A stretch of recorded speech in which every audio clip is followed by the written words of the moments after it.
In 1972, something extraordinary happened in a modest apartment in Elmira, New York.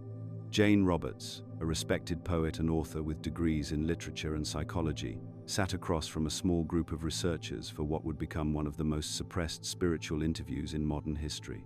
What made this session different wasn't just Jane's scholarly credentials or the presence of notable scientists like physicist William Tiller and psychologist Lawrence Lashan. It was the entity speaking through her, Seth, and the revolutionary information he shared about human consciousness and our true origins. For decades, these transcripts remained locked away in private archives. The academic establishment, despite initially showing serious interest in Roberts' work, quietly distanced themselves from Seth's more profound revelations. The implications were simply too disruptive to conventional scientific and religious paradigms. What you're about to discover challenges everything you've been taught about human existence, consciousness, and our relationship to creation itself. This isn't speculation or theory. It's suppressed wisdom that fundamentally reframes who we are and why we're here. Consider this your only warning. This information will permanently alter your understanding of reality. The recording equipment hummed quietly in Jane Roberts' living room that evening in 1972 when something extraordinary happened. Jane settled into her familiar chair, closed her eyes, and within moments her entire demeanor shifted. Her voice dropped to a lower register, her posture straightened with unmistakable authority, and when she opened her eyes, they held a penetrating quality that seemed to look right through the interviewer. "I am Seth," came the declaration, spoken with such commanding presence that everyone in the room felt the hair on their arms stand up. "And I have something to tell you about what you really are." What followed was perhaps the most revolutionary explanation of human consciousness ever recorded. Seth began with a simple but earth-shattering premise. Everything we think we know about ourselves is fundamentally incomplete. "You are multidimensional beings," Seth stated with absolute certainty. "What you call your life, your physical existence, is merely one layer of your true identity. Imagine, if you will, that you are watching television. You focus on one channel, become absorbed in its program, and temporarily forget that dozens of other channels are broadcasting simultaneously. Your physical life is that one channel, but the other channels, other dimensions of your existence, continue to operate, whether you're aware of them or not. The implications hit like a thunderbolt. According to Seth, we aren't biological accidents stumbling through a random universe. We are what he termed energy personality essences, conscious beings who deliberately chose to incarnate in physical reality for specific learning experiences. But here's where it gets truly mind-bending. Seth explained that before each physical incarnation, we engage in an elaborate planning process. Picture the most thorough preparation you've ever done for anything important in your life, then multiply that by 1,000. That's the level of detail involved in selecting your physical existence. You choose your parents, your basic life circumstances, even the challenges you will face. Seth revealed, nothing is random. Every significant relationship, every major obstacle, every opportunity for growth is carefully selected by you, for you, before you ever take your first breath. This means that difficult boss you can't stand, you chose them. The family dynamics that shaped your childhood, you selected those too. The health challenges, the financial struggles, the heartbreaks, all of it represents curriculum you specifically designed for your own consciousness expansion. Now, I know what you're thinking. This sounds impossible, maybe even cruel. Why would anyone choose suffering? Seth addressed this directly with an analogy that changes everything. Physical life is like attending a specialized school, he explained. But unlike earthly schools where you learn through books and lectures, in this school you learn through direct experience. You cannot truly understand compassion by reading about it. You must experience situations that call forth compassion from within you. You cannot develop courage through theory. You must face circumstances that require you to be brave. This perspective completely demolishes our conventional understanding of victimhood and fate. If we chose our challenges, then we're not helpless victims of circumstance. We're powerful beings who specifically selected these experiences because they offer exactly what our consciousness needs to grow. But Seth's revelations go even deeper. He introduced the concept of probable selves, versions of ourselves living out different choices simultaneously in parallel realities. Every major decision point in your life creates a split, The version of you that took the job lives in one probable reality, while the version that started the business exists in another. Both are equally real, equally you. This connects remarkably with cutting-edge quantum physics, particularly the many worlds interpretation, which suggests that all possible alternate histories and futures are real. Seth was describing quantum consciousness decades before physicists had the mathematical frameworks to support such ideas. Of course, the obvious question arises, if we planned all this so carefully, why don't we remember? Seth's answer reveals the elegant design behind physical existence. The veil of forgetting is necessary, he explained. If you remembered your pre-incarnation planning, you could not have authentic experiences. Imagine an actor who constantly remembers they're performing in a play. They cannot fully inhabit their character or deliver a convincing performance. The temporary forgetting allows you to fully engage with your chosen experiences and extract their maximum learning value. This explains why we feel so disconnected from our spiritual nature while in physical form. It's not a bug in the system, it's a feature. The sense of separation, the feeling of being alone in the universe, the struggle to understand our purpose, these are all part of the designed experience that allows consciousness to explore itself from countless different perspectives. The deeper implications of Seth's teachings have been preserved in ways that most people never discover. The Insights Academy newsletter contains additional channeled material and research that builds on these foundations, revealing practical methods for accessing your multidimensional awareness even while maintaining your physical focus. This information remains largely hidden because it fundamentally challenges every power structure built on the assumption that humans are limited, separate beings. Seth's message transforms everything we think we know about personal responsibility, relationships, and life purpose. If we chose our experiences, then we possess far more power than we've been led to believe. We're not victims of genetics, environment, or circumstance. We're conscious creators who temporarily forgot our true nature in order to have authentic learning experiences. This understanding opens doorways to possibilities most people never consider. If you chose your challenges, you also chose your capabilities. If you selected specific relationships for growth, you can understand their deeper purpose. If you designed your life circumstances for learning, you can extract wisdom from even the most difficult experiences. But what Seth revealed about our multidimensional nature is just the beginning. The next layer of his teachings addresses something even more fundamental, the actual structure of reality itself and how consciousness creates what we experience as the physical world. What you're about to discover will challenge everything you thought you knew about the nature of existence. Everything you've been taught about reality is backwards.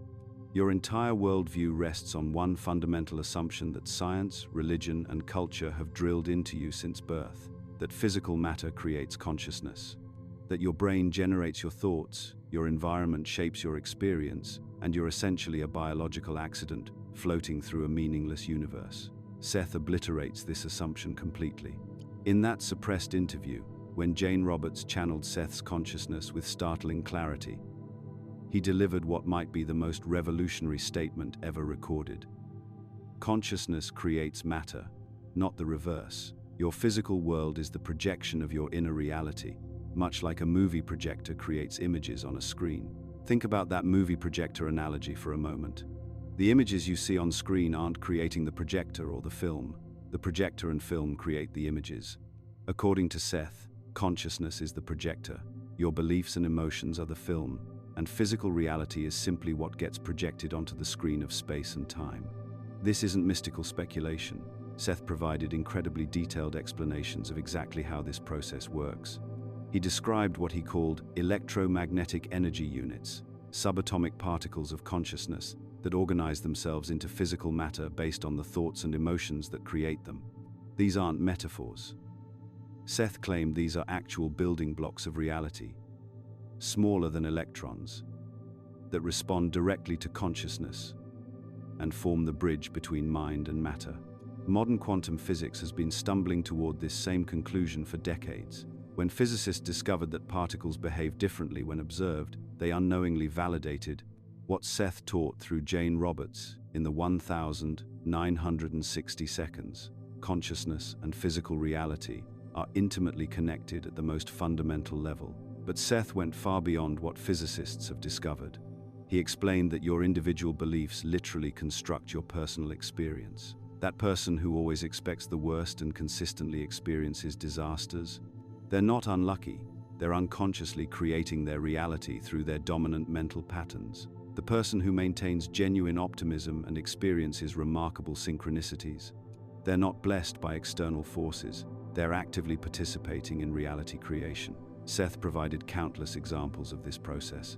He described how a person's belief about their health directly influences their cellular structure, how their expectations about relationships determine the people they attract, how their assumptions about money affect their financial circumstances, not through positive thinking or wishful hoping, but through the actual electromagnetic restructuring of probability patterns. This extends to mass events as well. Seth taught that collective beliefs create shared experiences, wars, natural disasters, economic collapses, cultural movements. When enough people hold similar beliefs about scarcity, conflict becomes inevitable. When collective consciousness shifts toward cooperation, peaceful solutions suddenly become possible. The social upheavals of the 1,960 seconds, according to Seth, weren't random historical accidents, but the physical manifestation of changing mass consciousness. Consider how this reframes everything. The Great Depression wasn't caused solely by economic factors. It was the physical expression of collective beliefs about limitation and fear. World War II wasn't just political conflict. It was mass consciousness working through its beliefs about power, survival, and human nature. Even natural disasters, Seth claimed, are influenced by the emotional and mental climate of the regions where they occur. This brings us to what Seth called value fulfillment, perhaps his most profound departure from conventional evolutionary theory. Darwin's survival of the fittest suggests consciousness is an accidental byproduct of random mutations fighting for limited resources. Seth taught the opposite. Consciousness actively participates in its own development, seeking to express and expand its creative potential through physical experience. According to Seth, you didn't randomly appear in this life. You chose it. Your soul, that multidimensional aspect of yourself we discussed earlier, selected your circumstances, your challenges, even your apparent limitations, as optimal conditions for specific types of growth and expression. This isn't punishment or testing. It's conscious participation in an elaborate creative project. This completely transforms how you understand suffering and injustice. That person born into poverty isn't being punished by an uncaring universe. They're a consciousness that chose those conditions to explore certain aspects of experience and development. This doesn't diminish the reality of their struggle or excuse social injustice. Instead, it reveals that every consciousness is actively engaged in its own evolution, using physical experience as a learning laboratory. Seth also revolutionized our understanding of time itself. He taught that past, present, and future exist simultaneously from the soul's perspective. What you call linear time is a psychological construct that allows focused experience within physical reality. Your past isn't fixed and your future isn't predetermined. Both are fluid probability patterns that change based on your present beliefs and decisions. This aligns remarkably with Einstein's block universe theory, where all moments in time exist equally in a four-dimensional space-time continuum. But Seth took this further, explaining that you can actually influence your past by changing your present beliefs, and that your future is constantly being restructured by your current mental and emotional patterns. The practical implications are staggering.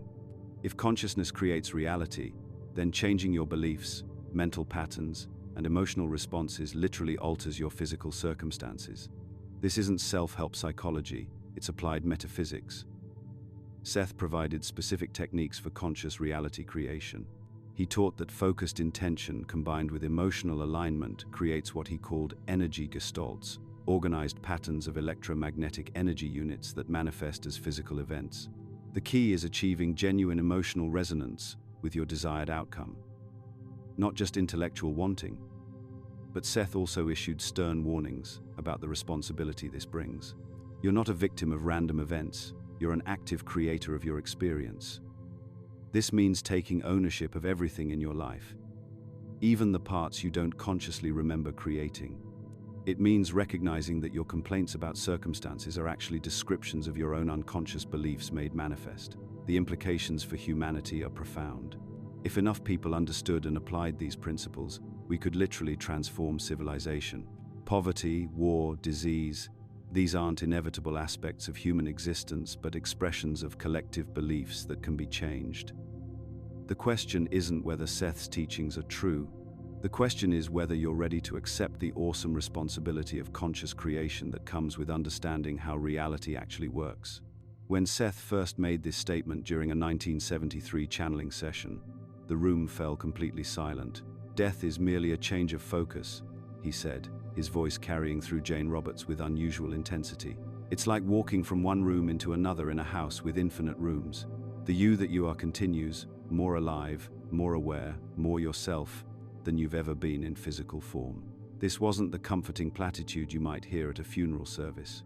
Seth was describing something far more radical and threatening to every power structure that depends on your fear of mortality to keep you in line. Think about how many of your life decisions are driven by the terror of death. You stay in jobs you hate because you need health insurance. You avoid taking risks that could transform your life because, what if something happens? You defer your dreams until someday, a someday that never comes because you're paralyzed by the belief that this one life is all you get. The institutions that govern your existence, governments, corporations, religious organizations, have a vested interest in maintaining this fear. A population that believes death is final is a population that will accept limitations, follow orders, and desperately cling to whatever security is offered, no matter how restrictive. But Seth's descriptions of the death process reveal something extraordinary. According to his teachings, consciousness doesn't switch off like a light bulb when the body dies. Instead, it gradually withdraws its focus from physical reality, like slowly turning down the volume on one radio station while tuning into another. He described this process in remarkable detail during multiple sessions. The dying person begins to perceive other dimensions of reality that were always present but filtered out by physical senses. There's often initial confusion. Imagine suddenly being able to see in all directions simultaneously after a lifetime of forward-facing vision. The recently deceased may attempt to interact with their physical environment, not immediately realizing their consciousness has shifted focus. This is where Seth's teaching about the 3-day period becomes fascinating. He explained that consciousness needs approximately 3 days to fully reorganize itself for non-physical existence. During this transition, the deceased individual often makes intense attempts to communicate with loved ones. They're not gone. They're learning to operate from an entirely different vantage point. Jane Roberts documented hundreds of instances where Seth provided specific information about deceased individuals that he couldn't have known through normal channels. Names, personal details, messages that were later verified by grieving family members. This wasn't parlor trick mediumship. It was systematic evidence that consciousness survives bodily death. The implications are staggering. If Seth is correct, then every major decision you make based on death fear is fundamentally misguided. That career path you abandoned because it seemed too risky, that relationship you didn't pursue because you were afraid of vulnerability, that creative project you shelved because you worried about what others would think. All of these choices stem from the illusion that you have only one shot at existence. Seth's description of the between-life state reads like a cosmic university rather than the judgment-based afterlife promoted by traditional religions. According to his teachings, deceased individuals review their just-completed incarnation with the same objectivity a student might review exam results. There's no external judge dispensing rewards and punishments, only the soul's own assessment of lessons learned and growth achieved. This review process, Seth explained, allows consciousness to plan future incarnations based on specific learning objectives. Want to develop courage? You might choose a lifetime with particular challenges that require brave responses. Need to understand compassion? Perhaps a life where you experience both giving and receiving care. The soul approaches incarnation like a master craftsman selecting the right tools for a specific project. Compare this to the fear-based religious frameworks that dominate human culture. Most organized religion present death as either eternal bliss or eternal punishment based on adherence to specific rules. This creates populations that can be controlled through promises of heavenly rewards or threats of hellish consequences. Seth's framework eliminates external control entirely. If you're an eternal being choosing experiences for growth, then no earthly authority has ultimate power over your existence. No government can truly threaten you. No corporation can own your future. No religious institution can guarantee or deny your salvation. The control implications become even clearer when you consider Seth's teaching about probable deaths. According to his material, souls plan multiple potential exit points from each incarnation, ages 35, 52, and 73, for example. Whether these exit opportunities are taken depends on circumstances, growth achieved, and remaining objectives. This means even the timing of death involves choice rather than random fate. Seth also addressed mass death events, situations where large groups die simultaneously through natural disasters, accidents, or conflicts.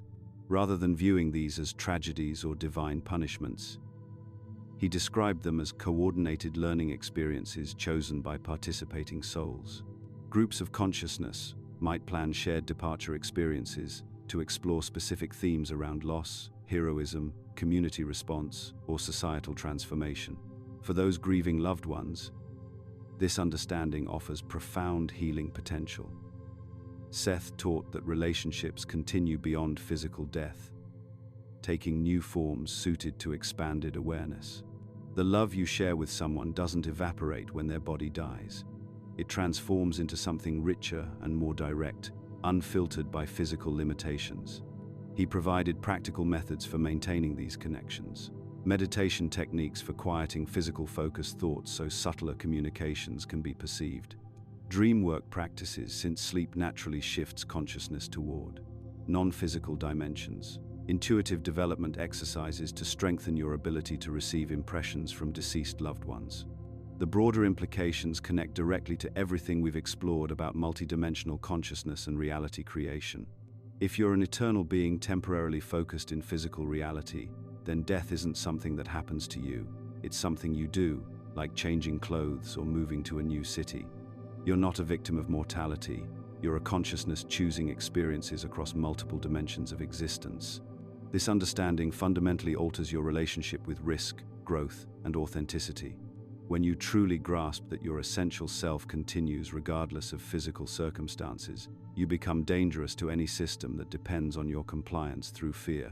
You start making decisions based on growth and joy rather than security and survival. The question isn't whether you'll survive death. According to Seth, that's guaranteed.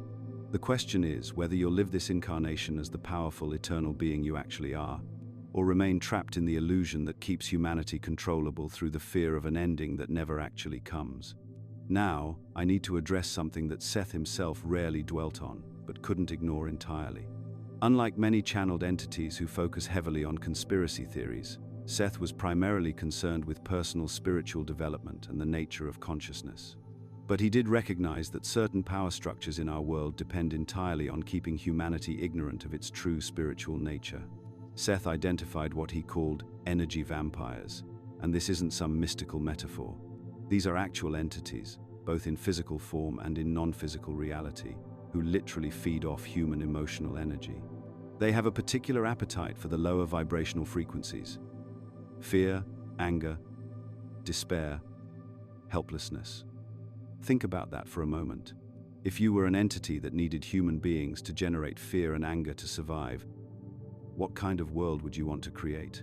You'd want a world where people feel powerless, constantly threatened, and completely disconnected from their own divine nature. You'd want them to believe that physical reality is all there is, that death is final, that they're victims of circumstances beyond their control. Sound familiar? These entities work through human institutions, not through some grand conspiracy meeting in a smoke-filled room, but through the natural tendency of power structures to perpetuate themselves. The people running these institutions don't necessarily know they're being influenced. They're simply responding to the energetic frequencies that these entities promote. Take organized religion, for example. Seth had profound respect for genuine spiritual experience, but he was clear about how institutional religion often serves control rather than spiritual development. Instead of teaching people to develop direct connection with their own divine nature, which you've learned is your birthright, organized religion keeps people dependent on external authority. It teaches you to fear God rather than recognize yourself as an expression of divine consciousness. It promotes guilt, unworthiness, and the idea that you need an intermediary to access the sacred. The educational system plays a crucial role in this programming. From the moment you enter school, you're trained to think in purely linear, materialist terms. Intuitive thinking is discouraged. Psychic experiences are dismissed as imagination. You're taught that consciousness emerges from matter, when Seth clearly demonstrated that matter emerges from consciousness. The entire structure of education is designed to create workers and consumers, not spiritually awakened beings who understand their creative power. Consider how the curriculum is structured. You memorize facts. You don't learn to think creatively. You compete against your classmates rather than learning to collaborate. You're taught to seek approval from authority figures rather than trusting your own inner knowing. By the time you graduate, you've been thoroughly programmed to believe that external validation is more important than inner wisdom. The media and entertainment industries reinforce these limiting beliefs about human potential every single day. Movies and television shows consistently portray psychic abilities as either fictional or dangerous. The news focuses relentlessly on conflict, scarcity, and crisis, keeping your attention locked on physical reality as the only real existence. Even in science fiction, when expanded consciousness is portrayed, it's usually shown as something that leads to madness or evil. Seth was particularly concerned about how the pharmaceutical and medical industries profit from treating symptoms rather than addressing the consciousness-based causes of illness. Remember, Seth taught that your beliefs create your physical experience, including your health. But instead of helping people examine the beliefs and emotional patterns that manifest as disease, the medical system promotes the idea that illness just happens to you randomly, and only external intervention can help. This creates a massive dependency on systems that actually have a vested interest in keeping you sick and afraid. A healthy, spiritually aware population that understands the power of consciousness to heal would put entire industries out of business. The suppression of psychic research and consciousness studies is particularly telling. For decades, legitimate scientists have documented phenomena that validate everything Seth taught about the primacy of consciousness. Remote viewing, telepathy, precognition, psychokinesis, all of these have been demonstrated under controlled laboratory conditions. Yet this research is systematically marginalized, defunded, or ridiculed by mainstream academic institutions. Why? Because if people understood that consciousness isn't produced by the brain, that we're all psychically connected, that we can access information beyond the physical senses, the entire materialist worldview that keeps these control systems in place would collapse. Economic systems are structured to keep people focused on survival rather than spiritual development. Seth taught principles of abundance, that the universe is infinitely creative and there's plenty for everyone. But our economic system creates artificial scarcity, forcing people to spend most of their energy just trying to meet basic needs. When you're worried about paying rent or feeding your family, you don't have much attention left for exploring your spiritual nature or developing your psychic abilities. The constant bombardment of fear-based news coverage and crisis marketing keeps people trapped in low-vibration emotional states that prevent spiritual awakening. Every day, you're told about new threats, new reasons to be afraid, new problems that only experts and authorities can solve. This isn't accidental. Fear-based consciousness is exactly what prevents you from accessing the higher states where you remember who you really are. Throughout history, genuine mystical teachings have been systematically suppressed or corrupted by institutional interpretation. The Gnostic Gospels were buried.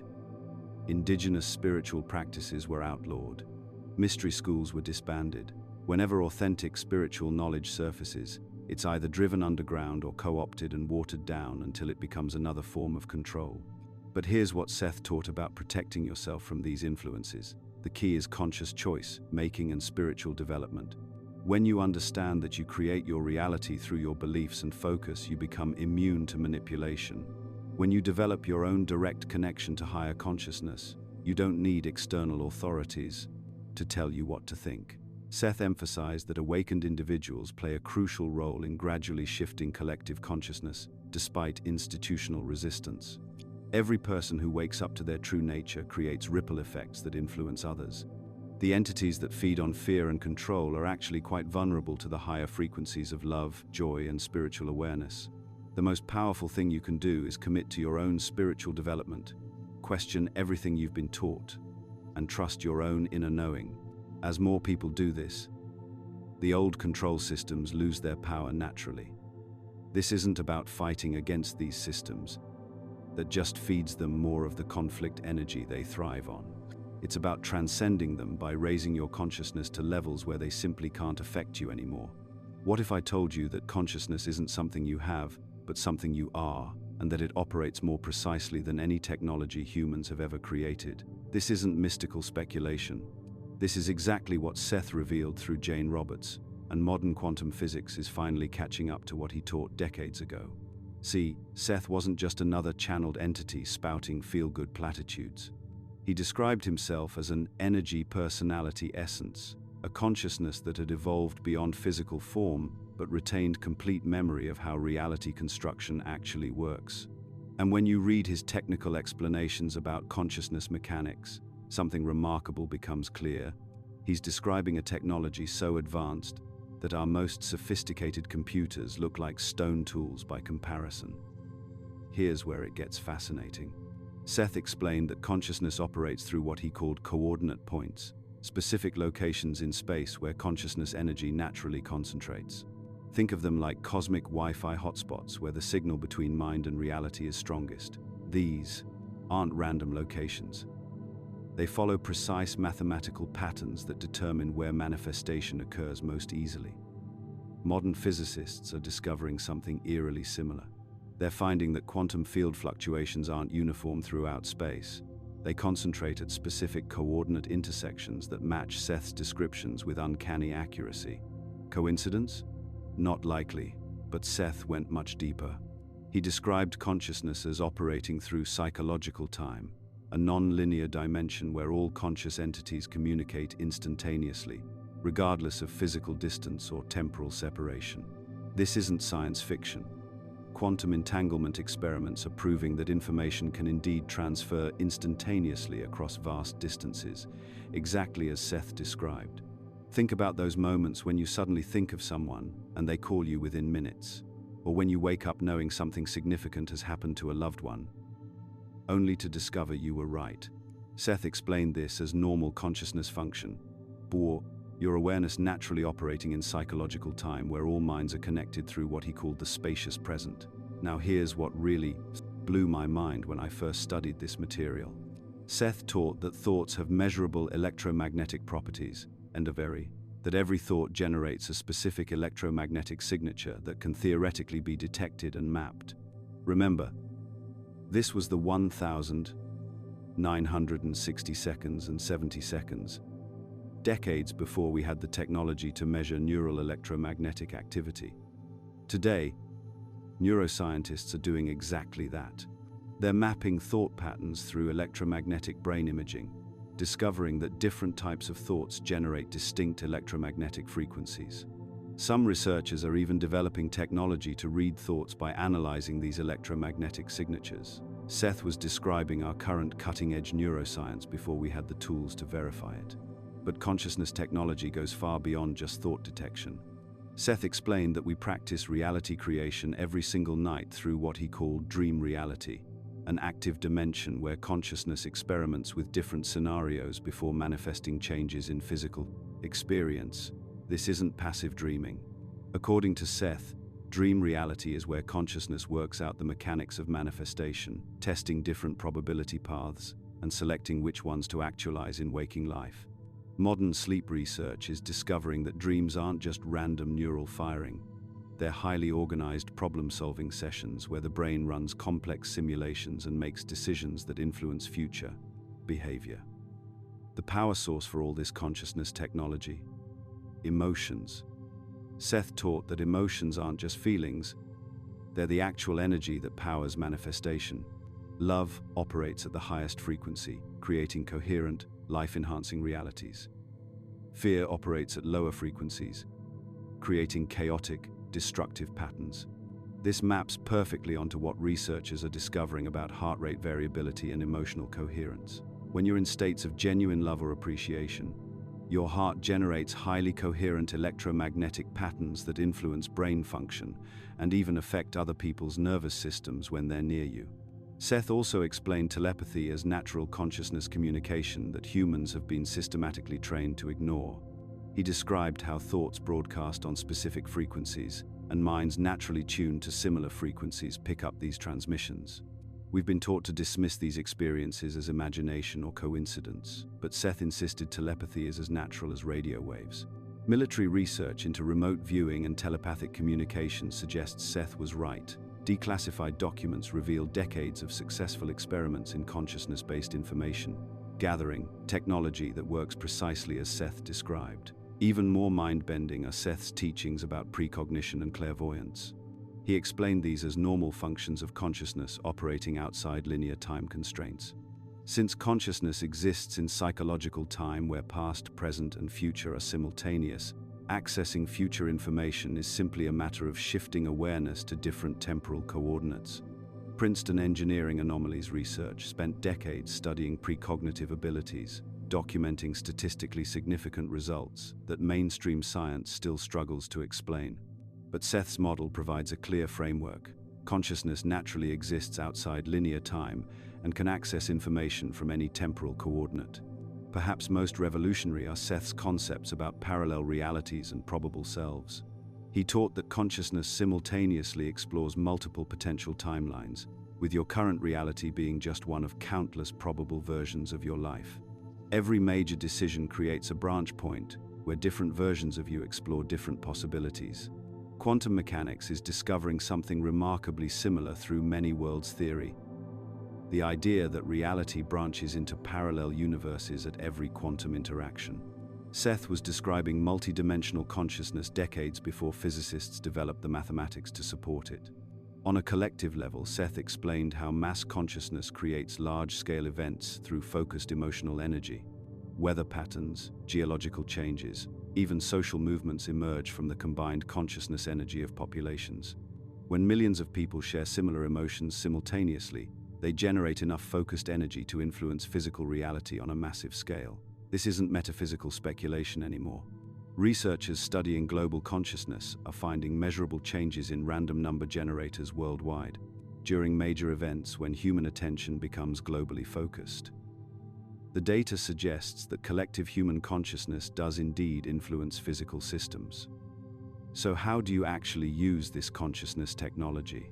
Seth provided specific techniques: meditation to access coordinate points, visualization to program probable realities, and emotional coherence to power manifestation. But he also issued serious warnings about responsibility. Understanding consciousness as technology means recognizing that you're constantly broadcasting and receiving information that influences reality for yourself and others. Seth emphasized that these abilities should be used for what he called value fulfillment, actions that enhance life and consciousness, rather than ego gratification or control over others. The implications are staggering. If Seth is right, then consciousness isn't produced by brains. Brains are receivers that tune into consciousness frequencies. Death becomes simply changing channels rather than ending existence. And human potential becomes virtually unlimited once we understand how to operate this consciousness technology properly. The question isn't whether this technology exists. The evidence is mounting daily. The question is whether you're ready to learn how it works and take responsibility for how you use it. Picture this. It's 1974. Gerald Ford is president. The Vietnam War has just ended, and most people are getting their news from 3 television networks. In a modest apartment in upstate New York, a woman named Jane Roberts is channeling an entity called Seth who makes predictions about humanity's future that sound absolutely impossible. He talks about a coming consciousness revolution, where humans will develop telepathic abilities, where rigid institutions will crumble, and where children will be born with expanded psychic capabilities. Fast forward 50 years, children are being diagnosed with something called indigo or crystal. Characteristics: heightened intuition, resistance to authority, and what seems like natural psychic sensitivity. Traditional institutions like mainstream media, organized religion, and even governments are losing their grip on public trust at unprecedented rates. People are reporting spontaneous spiritual experiences, near-death encounters, and psychic phenomena at levels never before documented. Seth wasn't just making lucky guesses. He was describing what he called humanity's inevitable evolution into what he termed multidimensional consciousness. According to Seth's teachings, human consciousness doesn't evolve gradually like Darwin's finches. Instead, it undergoes sudden quantum leaps, what he called consciousness jumps, that happen in cycles across thousands of years. Think of it like software updates for the human mind. We're not talking about learning new information, but literally developing new cognitive capabilities, new ways of perceiving reality itself. Seth explained that we're currently in the middle of one of these massive transitions. For the past several thousand years, humans have been operating in what he called focused consciousness. We've been brilliant at manipulating physical matter, building civilizations, developing technology, but we've been largely cut off from our multidimensional nature. This wasn't an accident or a punishment. It was a necessary phase of development, like a child learning to walk before they can run. But now, according to Seth's timeline, we're ready for the next phase. We're moving from purely physical focused awareness into what he called expanded dimensional consciousness. This means humans are beginning to naturally access abilities that were once considered supernatural: telepathy, precognition, conscious reality creation, and direct communication with non-physical intelligence. The evidence is everywhere if you know what to look for. The explosion in meditation practices, the mainstream acceptance of concepts like manifestation and energy healing, the growing number of people reporting psychic experiences. Even our technology is reflecting this shift. We've moved from mechanical devices to quantum computing, from isolated communication to instant global connection through the internet. But Seth warned that this transition wouldn't be smooth. He predicted what he called institutional breakdown, as old power structures that depend on human ignorance and separation begin to collapse. We're seeing this play out in real time. Traditional media is losing credibility as people access information directly through multiple channels. Religious institutions are hemorrhaging members as people develop direct spiritual experiences. Political systems are fragmenting as people reject top-down control in favor of decentralized networks. This isn't chaos, it's metamorphosis. Like a caterpillar dissolving in the cocoon, the old structures have to break down before the new ones can emerge. Seth described specific individuals he called bridge personalities, souls who deliberately incarnate during these transition periods to help guide the collective evolution. These aren't necessarily famous people or spiritual leaders. They're often ordinary individuals who carry within their consciousness a natural bridge between the old paradigm and the new one. They help others navigate the awakening process by embodying both grounded practicality and expanded awareness. You might be one of these bridge personalities yourself. The fact that you're drawn to this information, that you feel something stirring in your consciousness that conventional explanations can't satisfy, could be your soul's recognition of why you're here during this particular time in human history. Seth's vision of humanity's future sounds like science fiction, but his track record of accurate predictions makes it worth serious consideration. He described a time when humans will communicate primarily through direct consciousness transmission, not replacing language, but supplementing it with immediate transfer of complex ideas and emotions. He talked about technology that operates through consciousness manipulation rather than mechanical engineering, devices that respond to thought and intention rather than physical input. He predicted changes in how we raise children, moving away from authoritarian models toward what he called cooperative consciousness development, where children's natural psychic abilities are nurtured rather than suppressed. Education would shift from information download to consciousness expansion, helping individuals discover their unique creative gifts and purposes. But Seth also issued important warnings about this awakening process. He cautioned against what we now call spiritual bypassing, using expanded consciousness concepts to avoid dealing with practical earthly responsibilities. True consciousness evolution, according to Seth, requires integration of higher awareness with grounded effectiveness in physical reality. He emphasized that individual awakening isn't enough. The real power comes through what he called value fulfillment waves, when awakened individuals connect their consciousness and create ripple effects through the collective human awareness field. This is why authentic spiritual communities and conscious collaboration are so crucial during this transition period.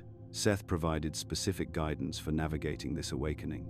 He stressed the importance of creativity and imagination as tools for consciousness expansion. Art, music, writing, and creative expression aren't just entertainment, they're technologies for accessing and developing multidimensional awareness. When you create something genuinely original, you're literally practicing consciousness manipulation, learning to bring non-physical ideas into physical reality. The timeline Seth suggested for these changes spans several generations, but he indicated that the acceleration would be exponential. The changes happening in decades now would have taken centuries in the past.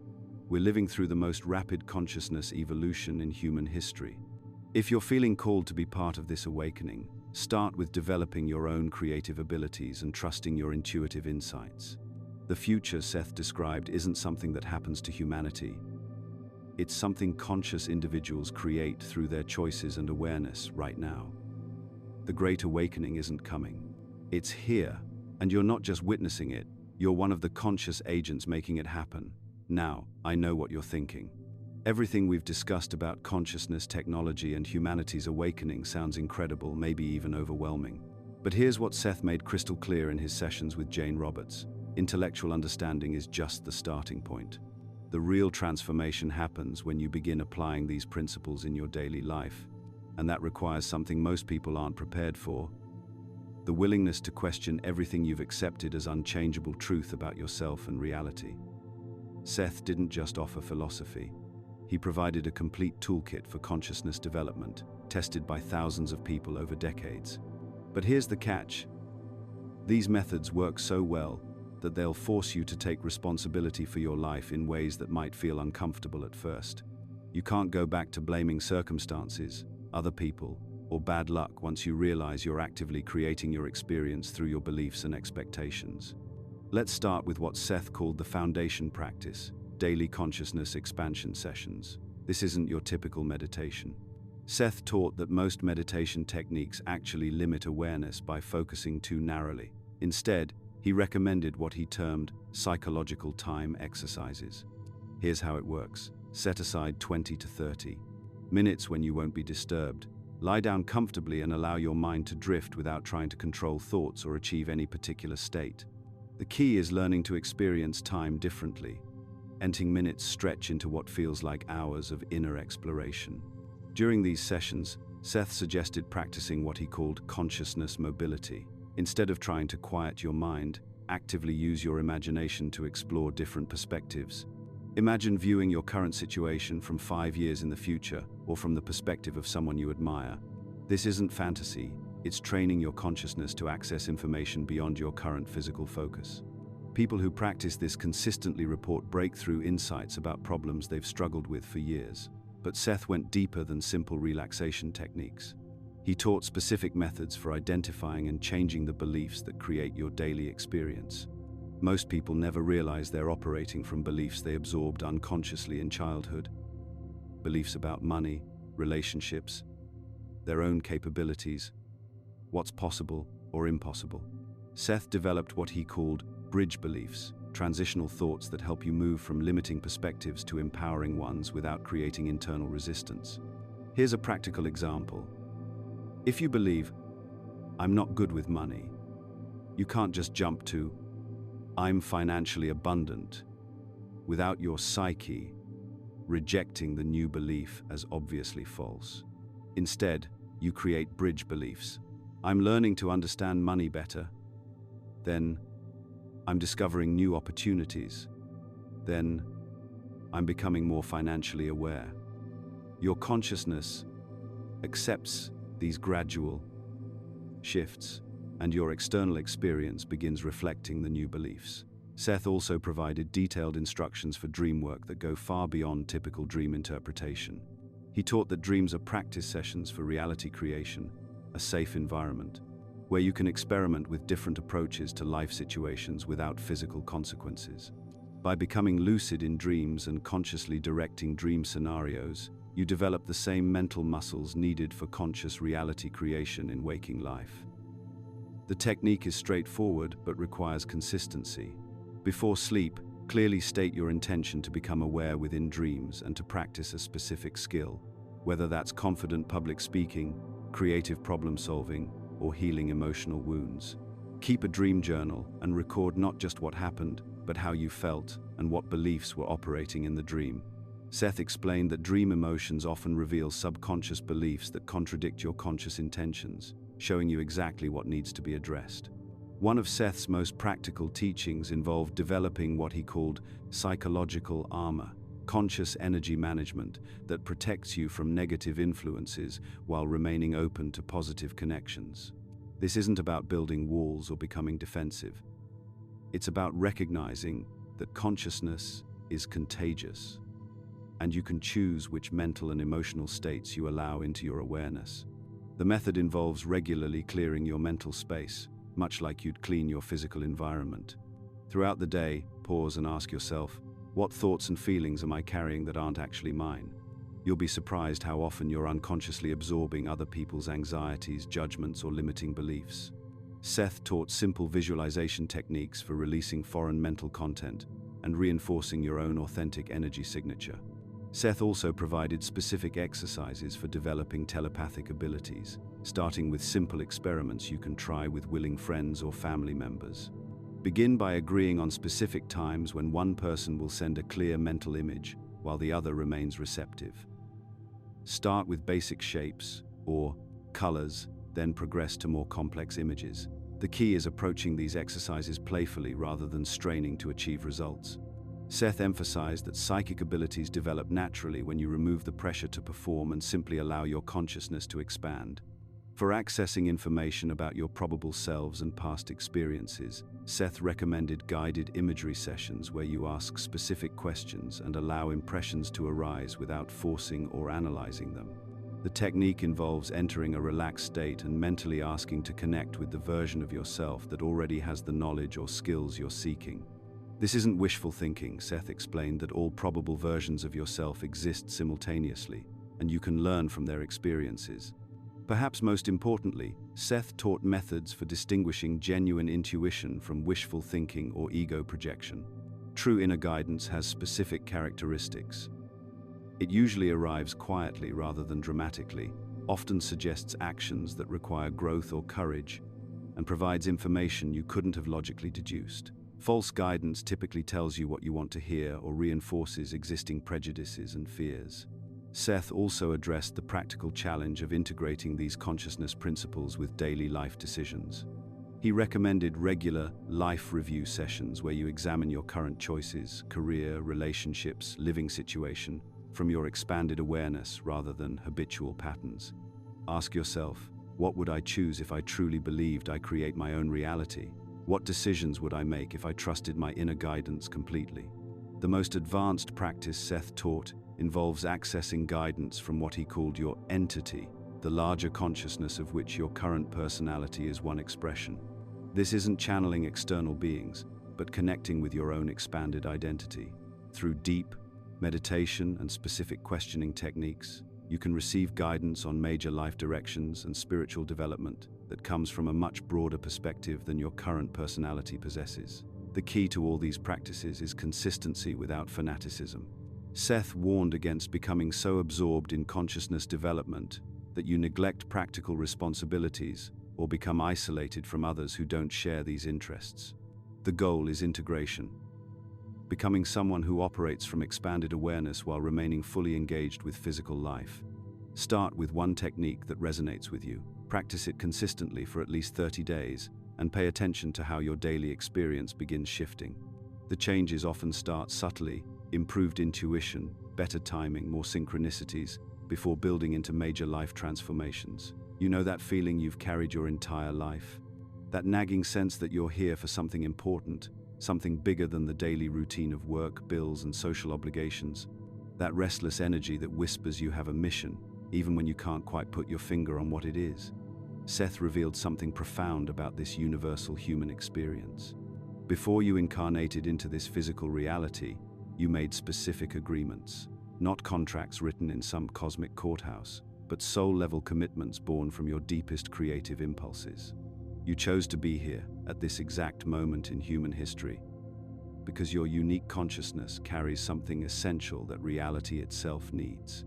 Think about the artists, inventors, and visionaries throughout history who felt compelled to create something the world had never seen. Van Gogh painting sunflowers that seemed to pulse with life. Tesla receiving visions of electrical systems that would transform civilization. These weren't accidents or random genetic mutations. These were souls fulfilling their pre-incarnation intentions. contributing their irreplaceable piece to the expanding mosaic of consciousness. But here's what the spiritual establishment gets wrong. You don't have to be famous or historically significant to fulfill your cosmic purpose. Seth taught that every single consciousness, including yours, represents a completely unique perspective that has never existed before and will never exist again. When you experience joy watching a sunset, when you offer genuine compassion to a struggling friend, when you make a creative choice that reflects your authentic self, you're contributing something to the universe that literally cannot come from any other source. This is what Seth called value fulfillment. Not achieving society's definition of success, but expressing the creative potential that is uniquely yours. The accountant who brings unusual empathy to financial planning. The parent who sees their child's individual gifts and nurtures them in ways that honor the child's sole purpose. The cashier who offers a moment of genuine human connection that shifts someone's entire day. These aren't small acts, they're cosmic contributions. Remember from our earlier discussions how consciousness creates reality through focused attention and belief.